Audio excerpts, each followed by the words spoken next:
Learn how to identify what you feel before it controls you. Most people don't lose control because they're emotional. They lose control because they don't know what they are feeling.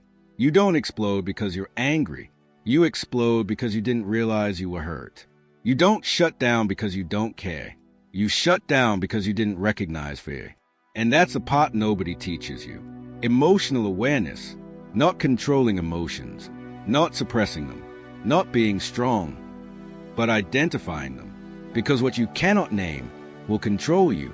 If you grew up in an environment where emotions were dismissed, minimized, or misunderstood, you likely learned something early. Feelings complicate things. Maybe you were told, don't be dramatic. It's not a big deal. Stop overreacting. So instead of learning to identify your emotions, you learn to manage them quietly. You learn to say, I'm fine. I'm just tired. It doesn't matter. But fine is not a feeling. Underneath fine is often disappointment, loneliness, resentment, shame, anxiety. And when emotions stay unnamed, they don't disappear. They build pressure. Psychologists call this emotional suppression. And research shows something powerful. When you cannot label your emotional state, the brain interprets that uncertainty as threat. Uncertainty increases stress. Clarity reduces it. In fact, neuroscience research on affect labeling shows that simply naming a feeling reduces activity in the amygdala, the brain's alarm system. When you say, I feel anxious, your brain literally calms down, because now the threat has a name, and named emotions are easier to regulate. But here's where most people go wrong. They ask, why am I like this? That question creates shame. Instead, ask something simpler. What am I feeling right now? Not why, not who caused it, just what. Keep it basic. Sad, angry, afraid, embarrassed, rejected, overwhelmed. You don't need a perfect answer. You need a starting point. Emotional awareness is not talent, it's practice. Another mistake people make is confusing thought with feelings. I feel like nobody cares. That's not a feeling. That's a thought. The feeling underneath might be loneliness, hurt, abandonment. When you separate thoughts from emotions, something shifts. Your reactions become clearer. Your communication becomes stronger.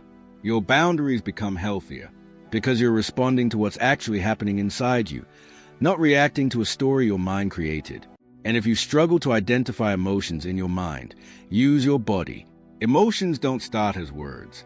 They start as sensations. Anxiety might feel like tightness in your chest. Anger might feel like heat in your face. Shame might feel like heaviness in your stomach. Sadness might feel like sinking energy. Instead of asking your thoughts what's wrong, ask your body, where do I feel tension? What does this sensation remind me of?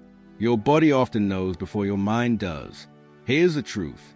Most adults who struggle with emotional awareness were never taught how to feel safely. So they learn to override feelings instead of understanding them. But emotional intelligence isn't about being emotional. It's about being aware.